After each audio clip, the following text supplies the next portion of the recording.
This buys your silence. Take it before I decide your silence is cheaper. Another way. Dante Voss pressed the black envelope against Mara Ellison's chest with two blood-stained fingers. His voice so low, it barely rose above the music spilling from the Blackstone Hotel ballroom. Behind him, the private washroom mirror was cracked where his hand had struck it. A smear of dark blood stained the white marble sink. Mara should have looked away.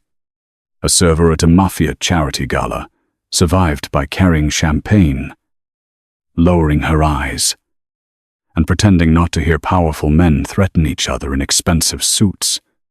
But she could not stop staring at the strange blue-green bruise blooming behind Dante's left ear. Just beneath the sharp line of his black hair, a tray trembled in her hand. "You don't need my silence," she whispered. "You need a toxicology panel. Right now." His gray eyes narrowed. "Colder than the gunmetal cuff links at his wrists. So that's your price." Mara flinched as if he had slapped her. She had been called greedy before, usually by people wearing more money on one wrist than she had seen in a year. But there was something uniquely cruel about hearing it from a man who looked half dead and still believed he owned the room.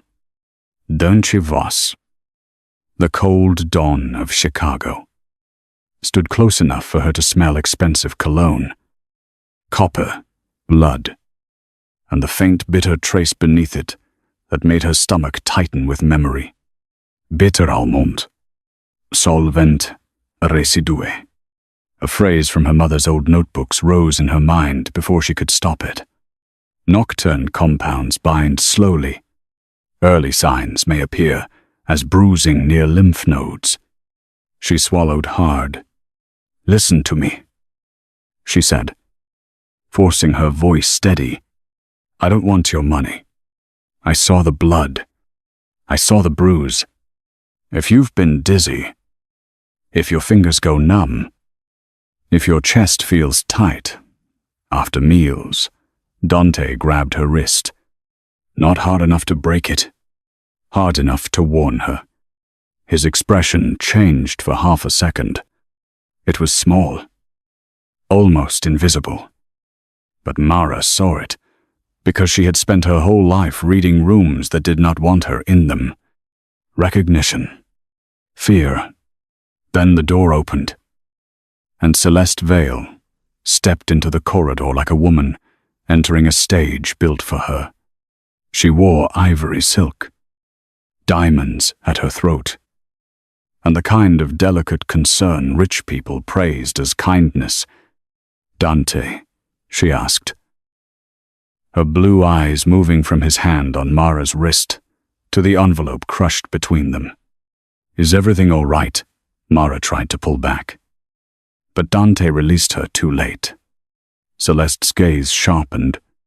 In that instant, Mara knew the other woman had seen enough to create any story she wanted. "I was just leaving," Mara said, tucking the empty tray against her waist. Celeste smiled softly, then brushed past her. The touch was light, almost accidental.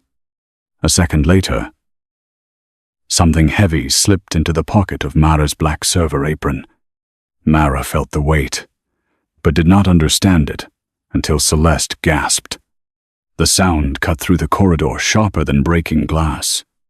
"My bracelet," Celeste cried, touching her bare wrist. "My diamond bracelet is gone. Dante Stefana." Music faded as guests near the ballroom doors turned. Celeste looked at Mara with wide, wounded eyes, and Mara suddenly saw the trap closing with the elegance of a silk ribbon around a throat. "No," Mara said quickly. "No." "I didn't," Celeste stepped backward as if afraid. "Don't." She was right beside me. Within seconds, 2 security men appeared, then a cluster of guests. Then half the corridor filled with faces bright with curiosity. Nothing entertained the wealthy like watching someone beneath them fall. Mara felt heat rise in her cheeks as one guard reached for her apron. "Don't touch me," she said. But her voice shook. Celeste covered her mouth. "Please, I don't want a scene," she said. While making sure everyone heard, the guard turned Mara's pocket inside out. The diamond bracelet fell first, striking the marble with a tiny, vicious sound. Then the black envelope dropped beside it, thick with cash, its edge marked by Dante's bloody fingerprint. A hush moved through the crowd, followed by whispers that felt like insects crawling over Mara's skin. "Well," an older woman murmured, "that explains why she was alone with him." Someone else laughed under their breath. Mara stared at the bracelet, as if staring hard enough could force it back into Celeste's hand. "She put it there," Mara said, turning to Dante. "You saw her touch me. Tell them." Dante's jaw tightened. Behind his eyes, calculation moved faster than mercy. If he defended Mara, he would have to explain why he had dragged a server into a private corridor with blood on his hand. He would have to admit weakness in front of men who measured leadership by the absence of wounds. So he said nothing. That silence ruined her more efficiently than any accusation. Celeste let one tear slide down her cheek. Perfect and slow. "I don't care about the bracelet," she whispered. "But the money, Dante. Did she threaten you?" The crowd inhaled as one body. Mara's throat closed. Suddenly she was no longer a woman in a borrowed uniform, trying to pay her brother's hospital bills. She was a greedy joke. A curvy server who had reached above her station and been caught with proof in her pocket. "I didn't threaten anyone," she said. "He was sick. I tried to warn him." A man near the bar snorted. "Warn him for 50 grand? Laughter broke out. Low and cruel. Dante's eyes flicked toward the envelope, then to the blood drying on his fingertips. Mara waited for his conscience to arrive. It did not. Celeste stepped into his side, trembling, beautifully. Dante placed one hand at her back. Not quite an embrace, but enough to tell the room which woman mattered. Mara bent to pick up the envelope, but the guard seized her arm and twisted it behind her. Pain flashed up her shoulder. Her tray clattered across the floor, and champagne spilled like pale gold over her shoes. "You're hurting me," she said, through clenched teeth. No one moved. A phone camera lifted somewhere in the crowd, then another. Mara saw herself reflected in a dozen polished surfaces, round face, burning with shame. Black dress too tight across her hips because the agency never carried her size. Curls falling from their pins. One wrist trapped in a stranger's hand. She thought of her mother telling her, years ago, that dignity was not something others gave. It was something you guarded when they tried to strip everything else away. Mara stopped, struggling. She straightened as much as the guard allowed and looked directly at Celeste. "You should have chosen something smaller," she said quietly. "A bracelet that expensive has a serial number." Celeste's tear paused, only for a second, but Mara saw it. Dante saw it too. Or maybe Mara only hoped he did. His gaze shifted to Celeste's wrist, then to the bracelet on the floor, then back to Mara. The bruise behind his ear seemed darker under the chandelier light. For a moment, his composure cracked. He swayed slightly. one hand closing around the edge of a marble column. Celeste noticed and leaned into him, blocking the crowd's view with the instinct of someone protecting an investment. "Get her out," Celeste said, her voice suddenly colder beneath the sweetness. "Before she makes this worse for herself." The guard shoved Mara toward the service exit. As she passed Dante, she stopped fighting long enough to turn her head. "You didn't buy my silence," she said, low enough that only he and Celeste could hear. "You bought the last warning you were ever going to get." Dante's face did not change, but his hand tightened around the black envelope until the paper bent. Outside, the winter air hit Mara like a slap. The service door slammed behind her, cutting off the music, the laughter, and the world where people like Celeste could destroy a life without raising their voice. Mara stood in the alley beside stacked crates and frozen grease stains, her arm aching, her chest burning so badly she could not tell whether she wanted to scream or vomit. Her phone buzzed in her apron. For one fragile second, she thought it might be the event manager asking what had happened. Instead, it was a message from St. Aurelia Hospital. Caleb Ellison's account requires urgent payment review. Please contact billing before noon tomorrow to avoid changes in care status. Mara read it twice, while her eyes blurred. Then another notification appeared. Someone had already posted the video. The caption read, "Plus-size waitress caught stealing from mafia queen-to-be." Mara looked back at the glowing hotel windows, high above the alley. Silhouettes moved behind gold curtains, and somewhere inside, Dante Voss was still dying. She walked 3 blocks before realizing she still had blood on her fingers.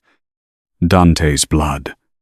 It had smeared onto her skin when he forced the envelope into her hand, and now it dried in a dark line across her palm. Mara stopped beneath the flickering sign of a closed pharmacy and stared at it. She should wipe it away. She should go home, call the agency, beg the hospital for more time, and forget the kind of men who turned warnings into threats. But the smell was still there. Faint beneath the cold, bitter almond. Not imagined. Not stress. Not a rich man's secret illness. Poison. Her mother's silver locket rested against her chest beneath the cheap uniform, suddenly heavier than it had felt in years. Mara closed her hand into a fist, trapping the blood against her palm like evidence.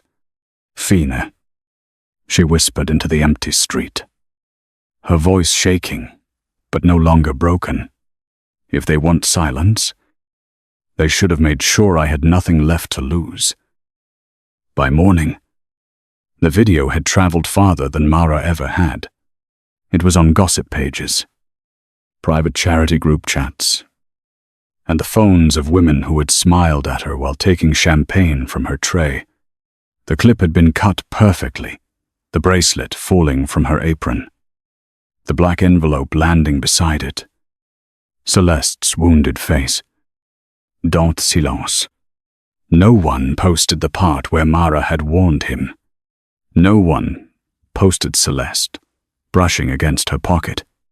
By 9 o'clock, and the event agency called and fired her in a voice so practiced, it barely sounded human. Bitten. Her landlord texted that late rent would no longer be tolerated. By 11. St. Aurelia Hospital left a voicemail saying Caleb's treatment plan was under administrative review. Mara sat at her tiny kitchen table in Southside Chicago, still wearing the black dress from the gala, watching her life collapse through a cracked phone screen. Outside, a bus hissed at the curb. Inside, her brother's medication schedule was taped to the refrigerator like a prayer No one was answering. Caleb was awake when she reached the hospital, pale under the fluorescent lights, his 21-year-old body swallowed by a blanket too thin for winter. He smiled when he saw her, because Caleb had always smiled first and asked questions later, even when his kidneys were failing and the world kept demanding payments before mercy. "You look terrible," he said, trying to make it sound like a joke. Mara pushed his curls from his forehead and forced her mouth not to tremble. "You look worse," she whispered. His smile faded when he noticed the bruise on her wrist from the guard's grip. Before he could ask, the door opened and a nurse stepped in without meeting Mara's eyes. "Ms. Ellison, billing needs you. Downstairs." The nurse's voice softened only when she looked at Caleb. "They're moving him to the general ward this afternoon." Caleb sat up too fast, wincing. "What?" Why, Mara turned cold. His specialist said he needed isolation. The nurse looked away. The sponsorship attached to his bed was withdrawn. Downstairs, Mara found out Mercy had a name and a signature. The woman at billing slid a folder across the counter and said the hospital's charity board had reclassified Caleb's support after reputational concerns involving his legal guardian. Mara stared at the phrase until the words blurred. Reputational concerns.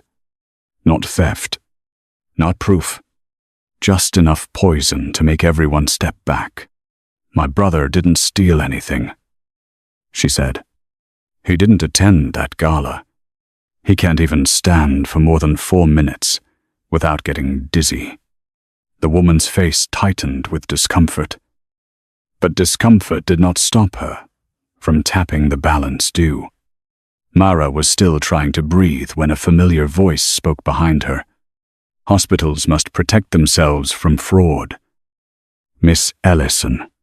She turned and saw Dr. Malcolm Vale standing near the elevator in a white coat so immaculate it felt theatrical. Celeste's father looked older than he had in old medical journals, but his eyes were the same, pale, clear, and empty of surprise. Mara's fingers curled around the folder. "You know my name." Malcolm's gaze dropped to the silver locket at her throat, and for the first time since the gala, Mara saw a powerful person lose control of their expression. It lasted less than a heartbeat, but it was there. Recognition. Alarm. Then he smiled. "Everyone knows your name this morning." He stepped closer, lowering his voice, though I knew it before. "Evelyn Hart's daughter. Aren't you? Shame what happened to your mother.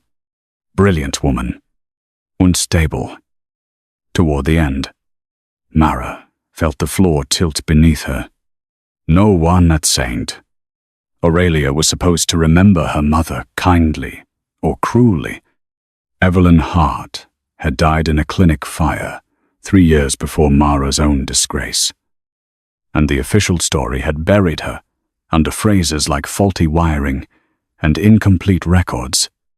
"Don't talk about my mother," Mara said. Malcolm's smile thinned. "Then don't bring her mistakes into my hospital. You were dismissed from your program for falsifying medication logs. I signed the final review myself. A woman like you should be careful before accusing respected families of wrongdoing." The old wound opened with such force that Mara nearly forgot where she was. 3 years ago, she had been 25, exhausted, brilliant, and so close to finishing her toxicology rotation that she had already imagined buying Caleb a cake when her badge changed from intern to resident. Then morphine counts went missing. A patient nearly overdosed. Her login appeared on the altered medication record. Though she had been at her mother's burned clinic that night, identifying what little the fire had left behind, No one believed her. Not the board. Not the attending physician. Not the classmates who stopped sitting beside her. Malcolm Vale had sat across from her in a review room and called her emotionally compromised. Now he stood in front of her brother's billing counter, using that same dead calm to threaten her all over again. Mara leaned forward. If Caleb's care is changed because of me, I'll go to the press. Malcolm's eyes flickered with amusement. The press just watched you steal diamonds from my daughter. At the Voss estate on Lake Michigan, Dante watched the same video in his private study for the 9th time. The sound was muted, but he could still hear the crowd in his memory. The little wave of laughter when Mara's apron emptied onto the marble. He stood with one hand braced on his desk, because the room had begun to pulse at the edges. Celeste sat near the fire, wrapped in pale cashmere, looking bruised by the world, rather than responsible for any part of it. You should stop watching, she said gently. She humiliated herself. People like that always do. Dante did not answer. His fingers had gone numb twice since dawn. His shirt collar irritated the bruise behind his ear. When he looked at Celeste, he saw her tear in the corridor, perfect as a jewel. And he saw Mara's face when she said the bracelet had a serial number. "Did you report it?" he asked. Celeste blinked. The bracelet, to insurance. Her hesitation was small. Too small for most men. Dante Voss had not survived this long, by being most men. Before he could press her, Enzo Voss entered without knocking. All charm and sharp teeth in a navy suit. "Cousin, the board is restless. Last night made you look exposed." He poured himself coffee from Dante's side table. Though Dante had not offered, a sick rumor is worse than a sick man. Marry Celeste this month. Stabilize the family. Give people a clean image to stare at. Celeste lowered her eyes as if embarrassed by the suggestion, but her hand rested on the arm of her chair, her engagement ring catching firelight. Dante's vision blurred for a moment. Mara's voice returned to him. "If you've been dizzy, if your fingers go numb, if your chest feels tight after meals." He had told no one about the numbness.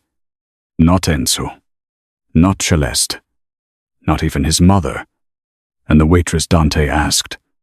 Enzo laughed. "Already finished. No one will listen to her now." The satisfaction in his voice landed wrong. Dante looked up. "You moved quickly." Enzo smiled. "For family, I always do."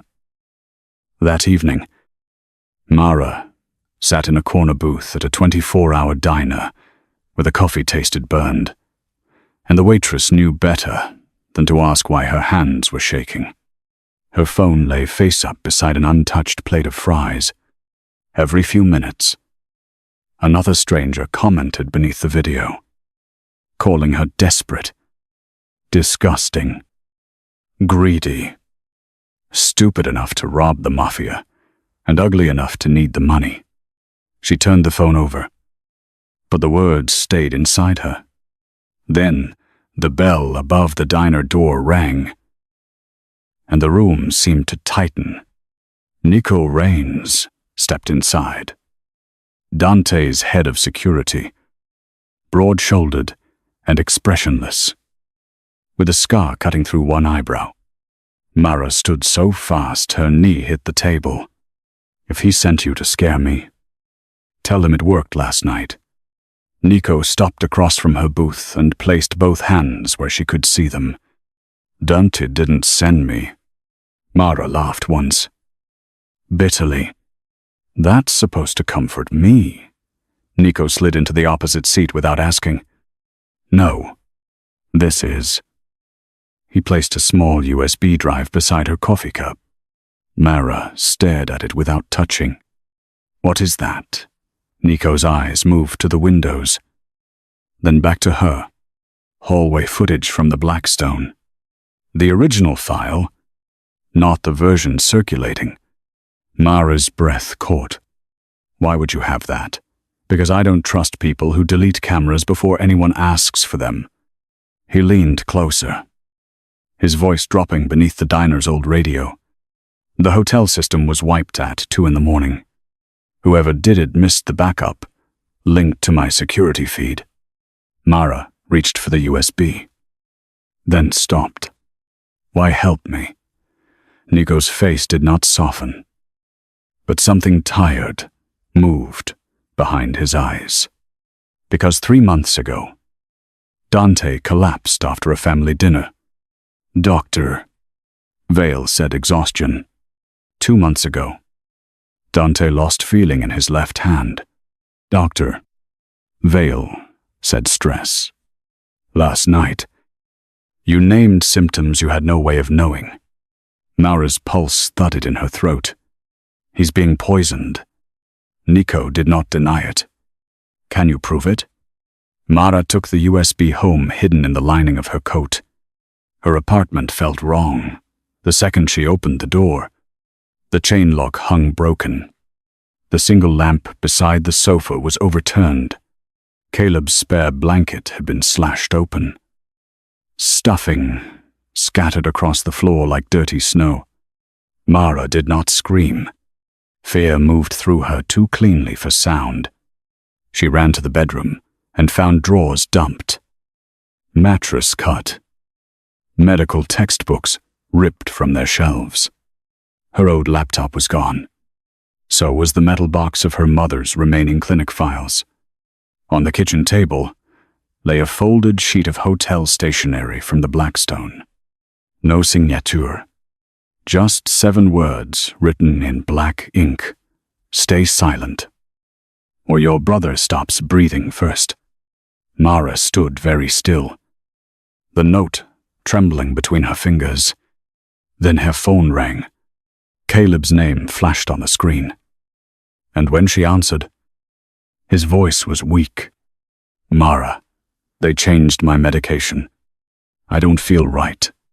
The room seemed to narrow around her. She looked at the broken door, the missing files, the warning note, and finally, the silver locket against her chest. Don't take anything else, she said, already grabbing her coat. I'm coming. Mara reached St. Aurelia with her coat half-buttoned, her hair still smelling of cold air and panic. Caleb's room was too bright, too clean, too quiet for the terror sitting in her throat. He lay curled on his side, one hand pressed to his abdomen, sweat shining along his temples.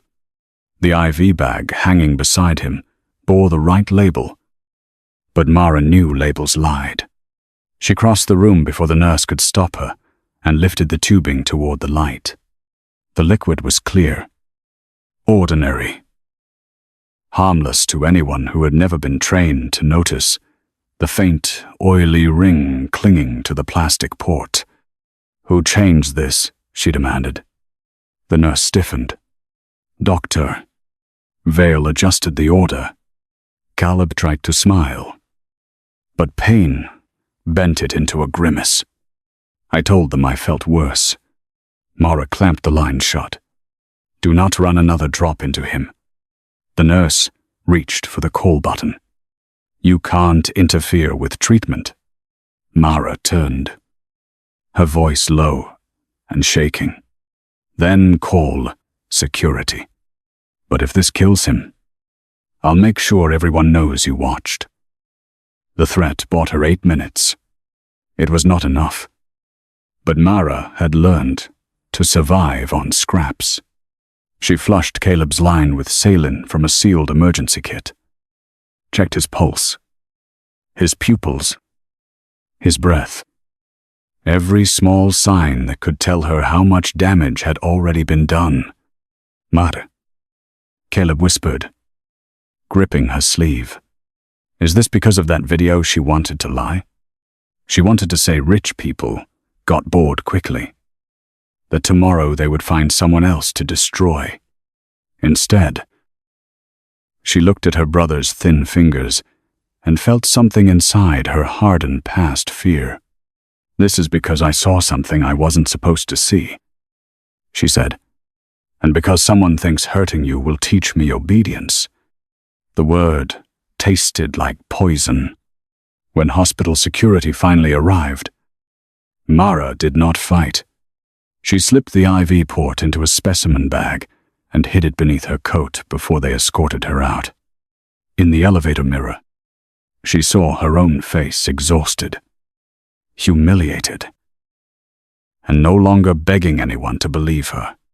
By midnight, she was standing in front of her mother's old clinic in South Side, a narrow brick building with plywood over the windows and city violation notices curling on the door.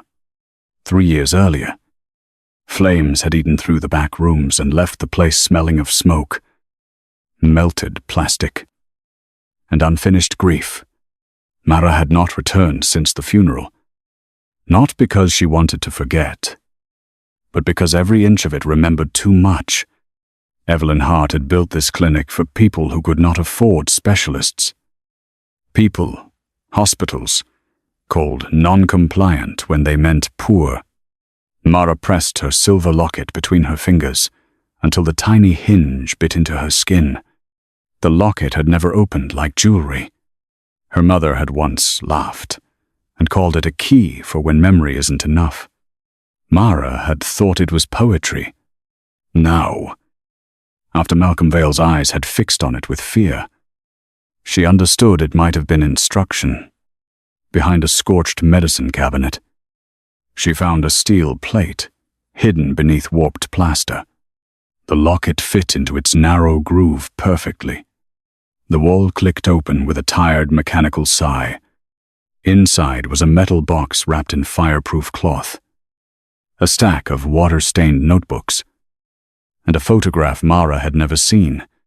Her mother stood beside a stern older man with Dante's eyes and Dante's cruel mouth softened by illness. On the back, in Evelyn's handwriting, were 4 words: Voss blood debt paid. Mara's hand shook as she opened the first notebook. It was not a diary.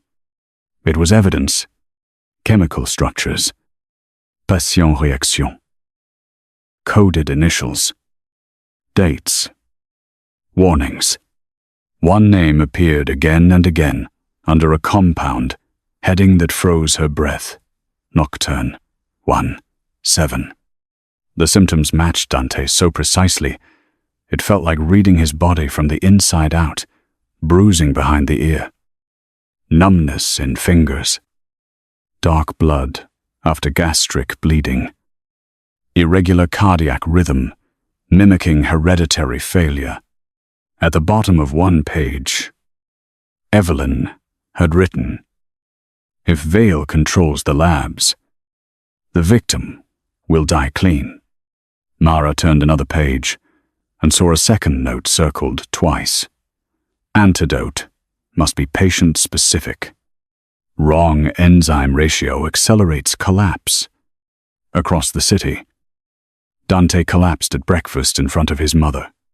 One moment he was standing at the long dining table of the Voss estate, refusing the herbal tonic Celeste had placed beside his plate. The next, the silverware blurred. His knees struck the floor, and pain closed around his chest like a fist. Lucia Voss screamed his name with a terror that stripped the command from her voice. Celeste dropped beside him, pale but controlled, to already reaching for the tonic as if to remove it from sight. Enzo shouted for guards. Doctor. Malcolm Vale arrived too quickly for a man supposedly summoned after the collapse. He pressed 2 fingers to Dante's throat and declared it a cardiac episode brought on by stress. He needs rest. Not chaos, Malcolm said. But Dante, half-conscious on the marble floor, heard another voice through the roar in his ears. Mara's voice. "If your chest feels tight after meals." He turned his head just enough to see the glass of tonic near Celeste's knee.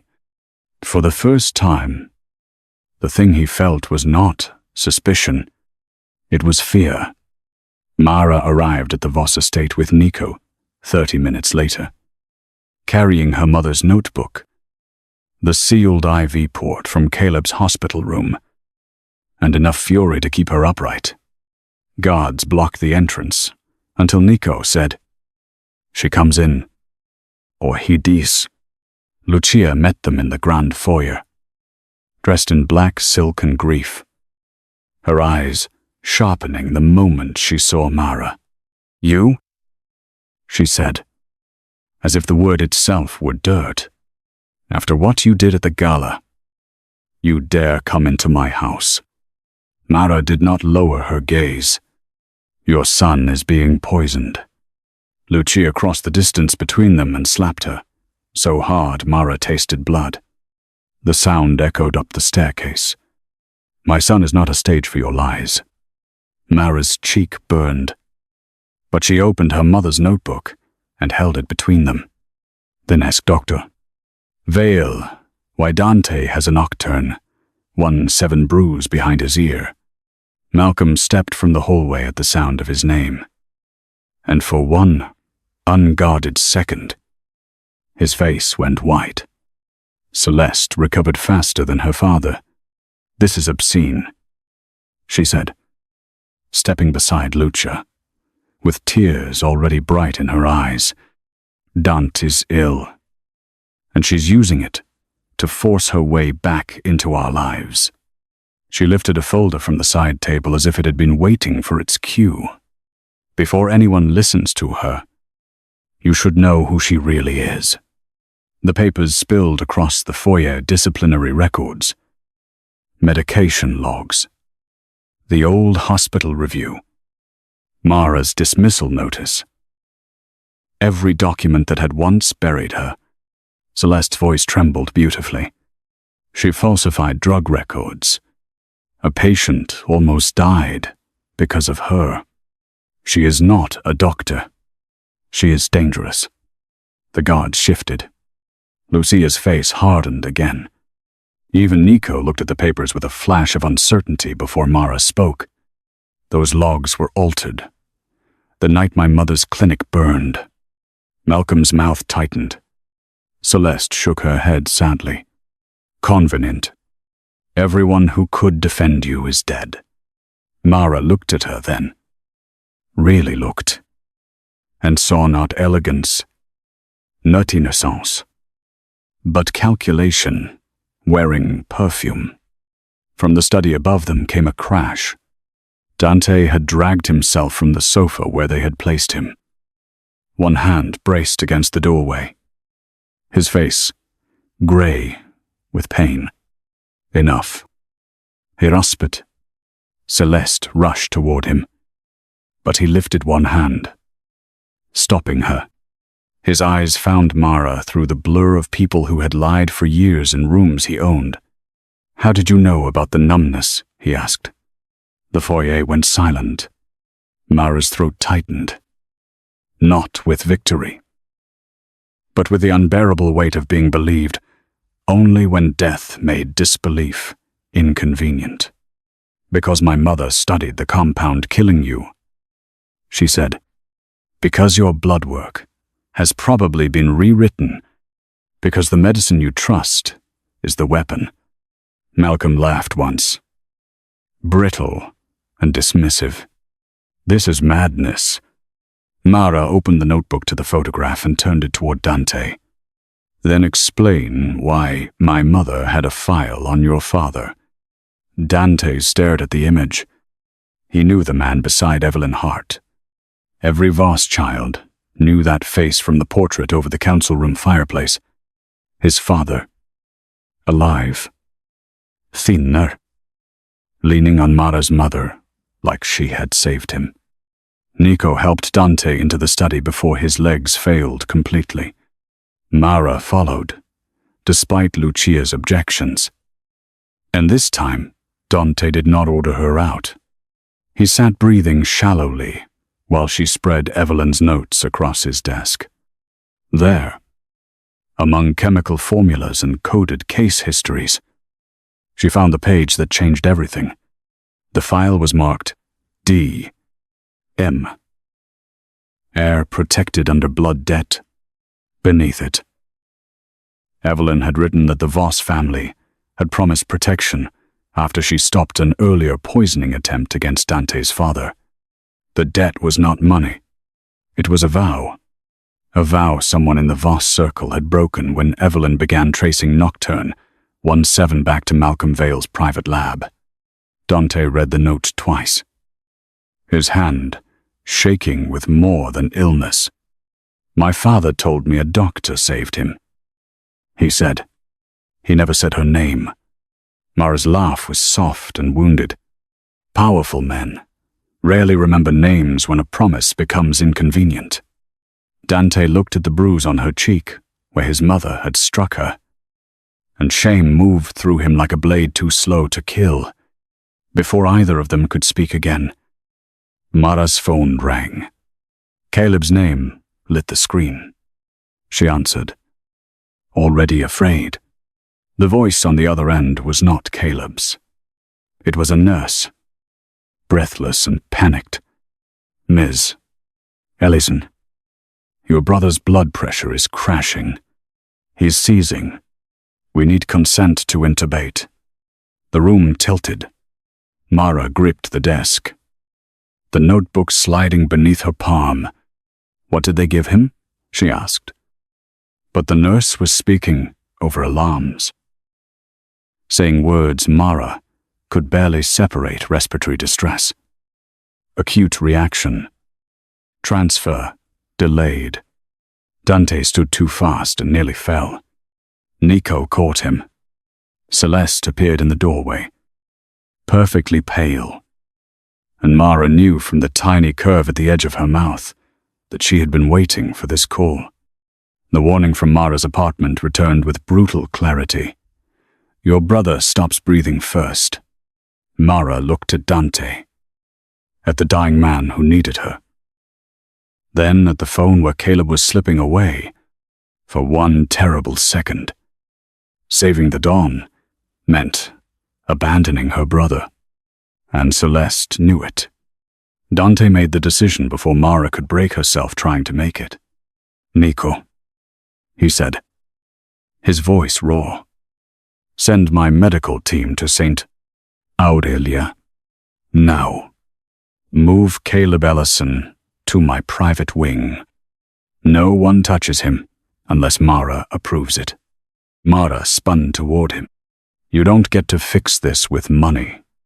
He gripped the edge of the desk, sweat shining at his hairline, and for once the cold dawn looked less like a man giving orders than a man begging not to be too late. "Then, don't call it money," he said. "Call it access. Call it security. Call it the first useful thing I've done since I destroyed you in that hallway." Celeste stepped forward. "Dante, you're not thinking clearly." He turned his head slowly. "I'm thinking clearly enough to know."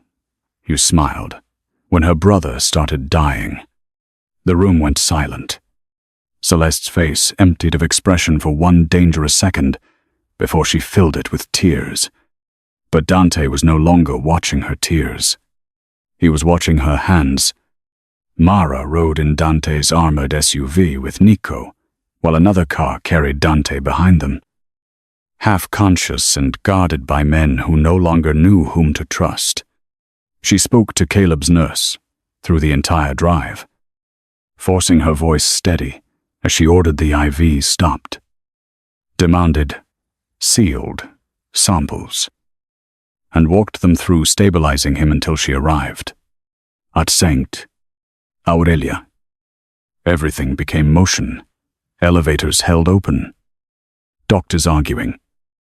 Security blocking Malcolm Vale's staff from entering Caleb's room. Mara reached her brother and pressed both hands to his face. "Caleb, stay with me." His lashes fluttered. A ventilator hissed beside him.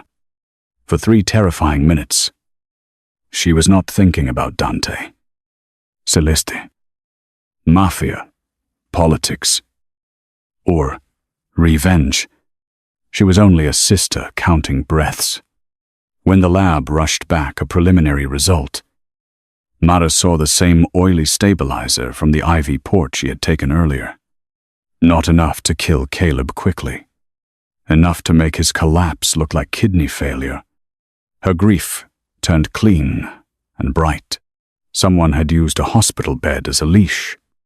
By sunset, Caleb was stable, but unconscious in the private wing of the Voss estate. Watched by Nico's most trusted men, and one terrified nurse who now followed Mara's instructions without argument. Dans conditions, however, was worsening. His lips had taken on a faint gray tint, and the bruise behind his ear looked almost black beneath the lamp. Dr.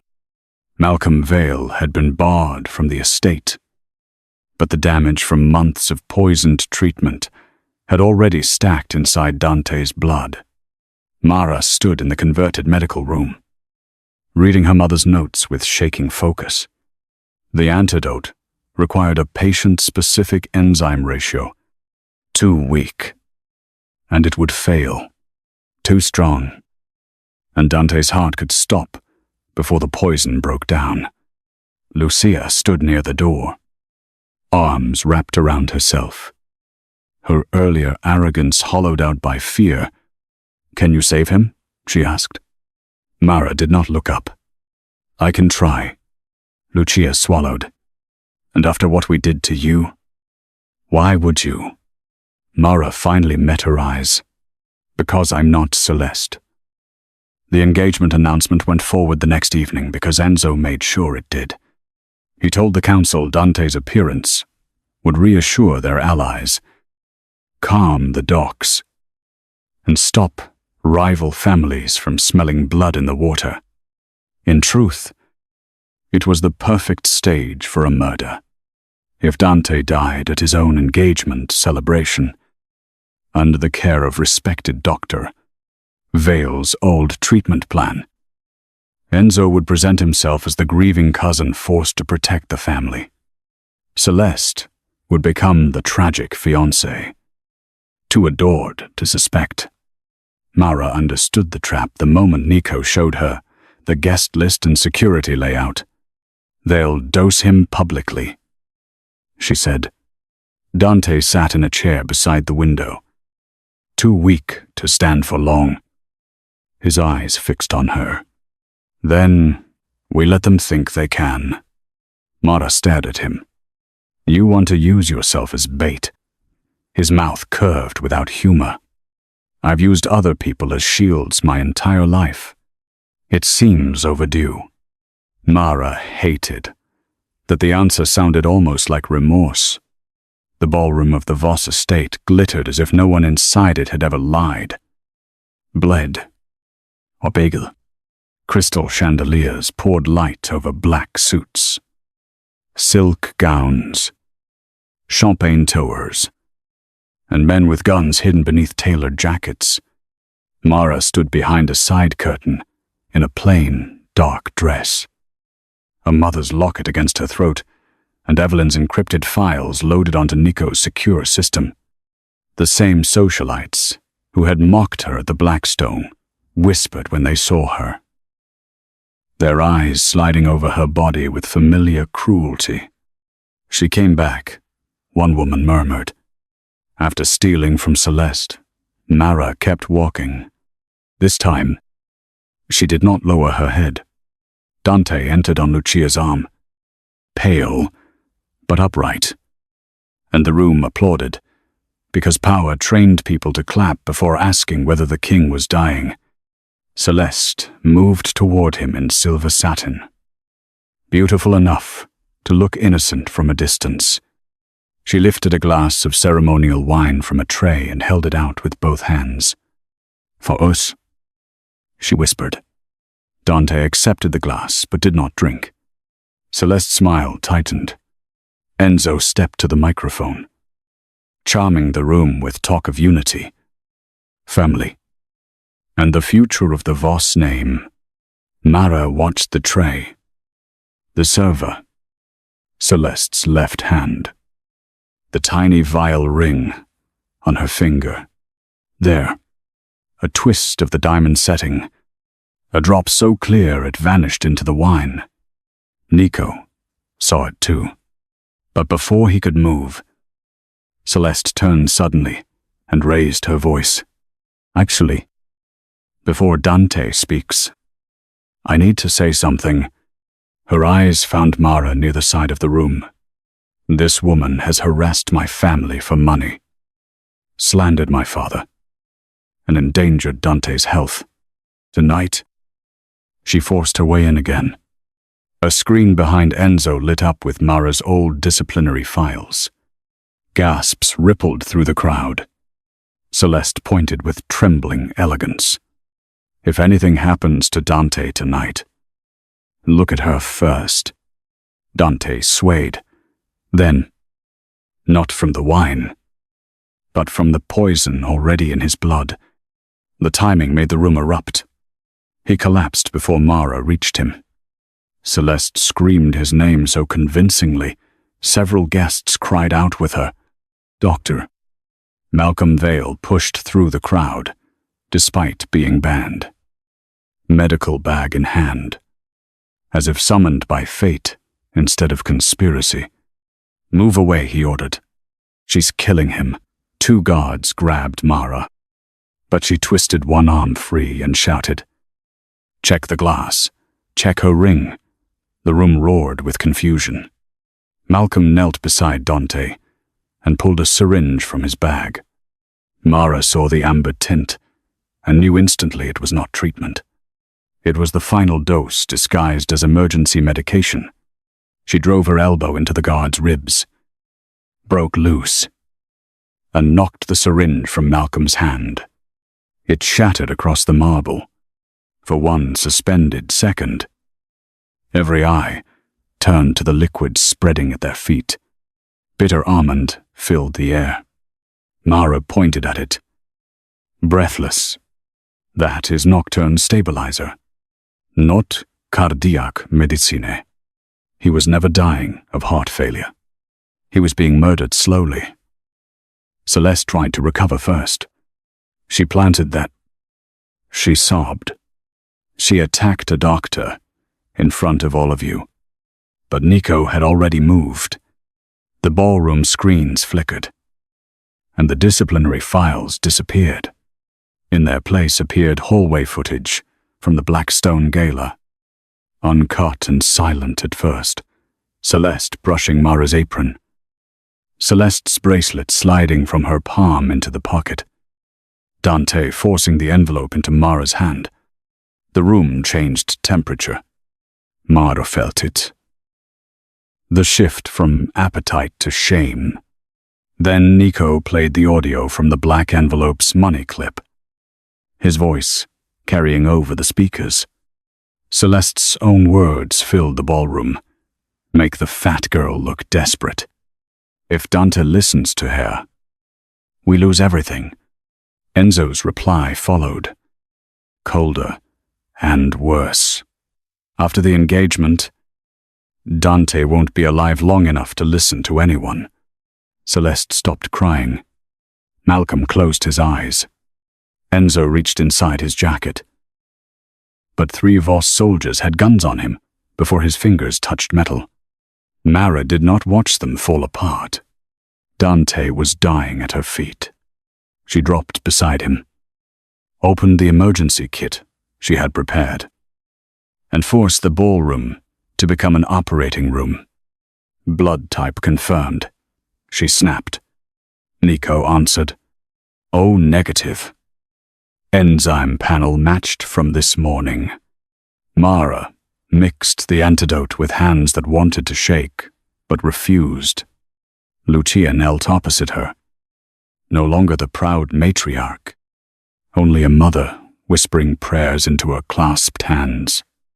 If I get the ratio wrong, his heart stops, Mara said. Dante's eyes opened slightly, unfocused, but searching. Murder. He breathed. She leaned close. Anger and fear burning together behind her ribs. Do not make me waste my mother's work on a man who gives up. She injected the antidote into his IV line and began counting his pulse under her fingers. 10 seconds. 20. 30. His body arched once. Violently. Celeste made a small sound. Almost hope. Then Dante dragged in a breath so deep it silenced the room. When his pulse steadied, Mara sat back on her heels, drenched in sweat, her whole body shaking with delayed terror. Dante turned his head toward her, alive but shattered, and the gratitude in his eyes was almost unbearable because it had arrived too late to undo anything. He reached for her hand. She let him touch her fingers for 1 second, then pulled away. The ballroom was silent now, crowded with people who had laughed while she was searched, who had believed a diamond bracelet over a human being. Mara stood, lifted her chin, and faced them all. On the screen behind her, Evelyn Hart's files opened one after another. Malcolm Vale's lab orders, altered blood panels, Evelyn's warning about Nocturne 1-7, the old Voss blood debt, the hospital records that had framed Mara years ago. Her voice did not break when she spoke. You called me greedy because a rich man handed me cash. You called me dangerous because a corrupt doctor forged my name. You called me desperate because it was easier than admitting your queen was a murderer. She looked down at Dante, pale and breathing. You're alive. Now tell them who tried to bury me. Dante did not stand. He could not. The antidote had dragged him back from death, but it had not returned his strength, his pride, or the years he had spent mistaking control for judgment. He lay on the marble floor of his own ballroom, the most feared man in Chicago, reduced to a trembling pulse beneath Mara Ellison's fingers. And for the first time in his life, silence did not protect him. It condemned him. He looked toward the guests, the council members, the armed captains, his mother, Celeste, Enzo, and Malcolm Vale. Then his eyes returned to Mara. The bruise on her cheek from Lucia's slap had darkened. Her wrist still carried the mark of his guard from the Blackstone. Celeste Vale planted the bracelet. He said, each word rough but clear. Enzo Voss conspired to poison me. Malcolm Vale falsified my medical records. And Mara Ellison warned me before any of you cared enough to listen. The ballroom did not explode. It collapsed inward. Shame moved through the crowd quietly at first. Then, with little gasps, as people understood that the woman they had mocked had just saved the man they feared, Celeste stepped backward, her silver dress glittering like ice under the chandelier. Don't you? She whispered. You're confused. The drugs. The antidote. She's manipulating you. But the performance no longer had an audience willing to clap. Nico lifted Celeste's hand and twisted the diamond ring from her finger. Inside the setting was a hollow chamber wet with residue. He held it up for the council to see. Same stabilizer found in the wine. Celeste's face went blank. Malcolm tried to move toward her, but two guards seized him by both arms. Enzo laughed once, low and ugly. as if betrayal had finally become boring. "You think this family survives because of truth," he spat. "It survives because someone has the nerve to do what weak men won't." Lucia Voss walked toward Enzo, with a face so pale it looked carved from bone. She had raised him beside Dante after his parents died. She had fed him at her table, trusted him with her son's roots, defended his ambition, as loyalty misunderstood. Enzo seemed to expect grief from her, perhaps even mercy. Instead, Lucia stopped in front of him and removed the Voss signet pin from his lapel with her own hands. "You are not family," she said. The words were soft, but they landed harder than a gunshot. Enzo's smirk faltered. Around the room, Voss captains lowered their eyes, accepting the sentence before it was formally spoken. Nico handed Dante a folder recovered from Evelyn Hart's files and Mara's stolen laptop, restored from a hidden backup inside the clinic vault. Bank transfers, lab invoices, port schedules, messages to rival families. Enzo's whole future lay exposed in paper and light. The man who had planned to inherit an empire watched it leave him page by page. Celeste's destruction was uglier because she fought it with beauty until beauty failed her. She cried first, then pleaded, then turned on her father, claiming he had forced her, that she had only wanted to protect Dante from Enzo's threats. Mara listened without expression until Nico played the hospital footage. On the screen, Celeste entered Caleb's room in a nurse's coat, her blonde hair tucked beneath a cap, her face bare and unmistakable. She removed one vial from the medication cart and replaced it with another. The timestamp glowed in the corner. Caleb Ellison had begun seizing 17 minutes later. Celeste stopped crying. In that silence, every charity speech she had ever given about vulnerable patients turned poisonous. Mara stepped closer. Not enough to touch her, only enough to make Celeste look at the woman she had called desperate. "You didn't hurt my brother because you were afraid," Mara said. "You hurt him because you thought people like us were easier to erase." Vidam. The federal agents and certain quieter men from the Voss world had divided the guilty between them. Malcolm Vale left in handcuffs, his medical license already suspended, his name stripped from St.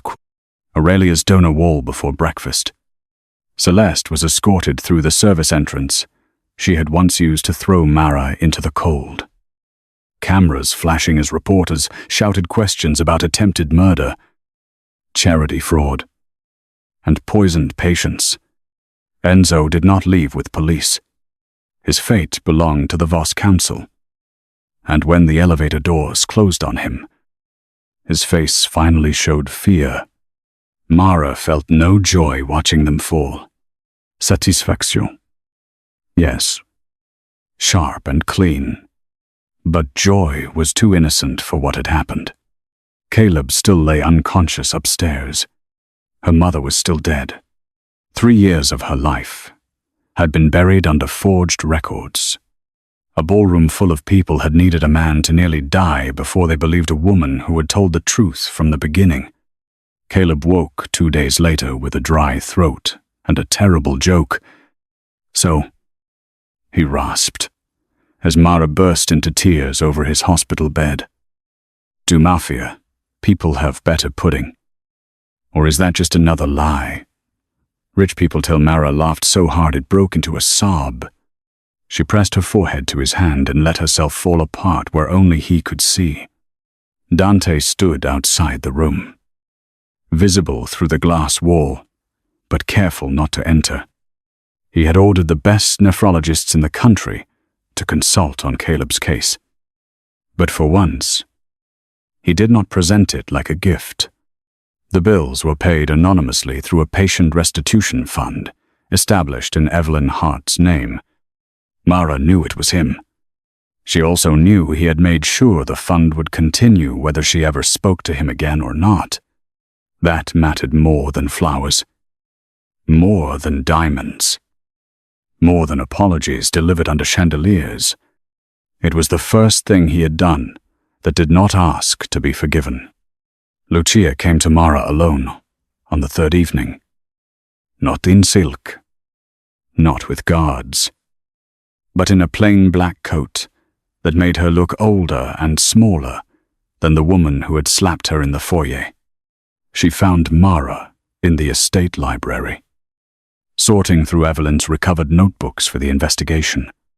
For a long moment, Lucia stood near the doorway like someone waiting for permission to breathe. "I believed the worst of you, because it was convenient," she said. "Because Celeste looked like the kind of woman I understood, and you looked like someone my world taught me to dismiss." Mara closed the notebook slowly. Lucia's eyes shone, but she did not cry. Perhaps she knew tears would be another theft. "I struck you in my son's house," Lucia continued. "I let strangers call you filthy things. I owe you more than an apology.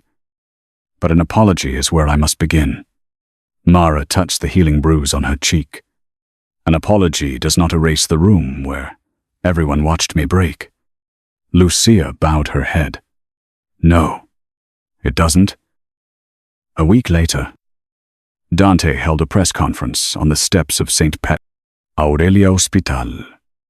Against every instinct that had ever taught him to hide weakness behind locked doors, Mara did not stand beside him. She watched from inside Caleb's room on television, arms folded, heart guarded. Dante looked thinner, still pale. But his voice did not shake when he told the cameras that Mara Ellison had been framed 3 years earlier by falsified medication logs connected to Malcolm Vale's network. He announced that the Voss family would fund an independent review of every patient harmed by Vale's altered records, beginning with Evelyn Hart's final cases. Then, he looked directly into the nearest camera. "I called Mara Ellison a threat because she saw the truth before I did," he said. "I paid for her silence when I should have begged for her help. The debt I owe her cannot be settled with money." Caleb glanced at Mara from the bed. That sounded painful for him. Mara's mouth softened despite herself. "Good." Spring arrived slowly in Chicago. Melting snow from curbs where old secrets had once seemed frozen in place. Mara returned to medical school under a reinstated record and Evelyn Hart Memorial Scholarship, though everyone knew she had earned more than scholarship language could hold. On her first morning back, she stood outside the lecture hall with her locket warm against her throat and Caleb's text glowing on her phone, "Don't scare the professors too much." Across the street, a black car waited by the curb. Dante stood beside it, one hand still bandaged from weeks of treatment, his dark coat moving slightly in the wind. He did not cross the street. He did not send flowers. He did not make a scene for witnesses to mistake as romance. He simply waited until Mara looked at him, then gave a small nod. The kind a man offered when he finally understood that respect meant distance as much as devotion. Mara walked over, stopping a few feet away. "I won't ask you to forgive me today," Dante said. His voice was quieter than she had ever heard it. "I won't ask you to trust me, because I told the truth once after failing you 10 times. But if there is ever a day you allow me to earn 1 minute of your life, I'll be there." Mara studied him. This man who had bought silence and received mercy instead. This Don who had learned too late that power could not command a heart back from injury. Part of her still hurt when she looked at him. Another part remembered his voice ordering Caleb's rescue. His public confession. The way he had stayed outside her brother's room because she had not invited him in. This time, she said, "You don't get to buy my answer." Dante lowered his eyes. "I know." Mara turned toward the lecture hall, then paused. "You wait for it." Behind her, Dante let out one breath. Almost a laugh. Almost a prayer.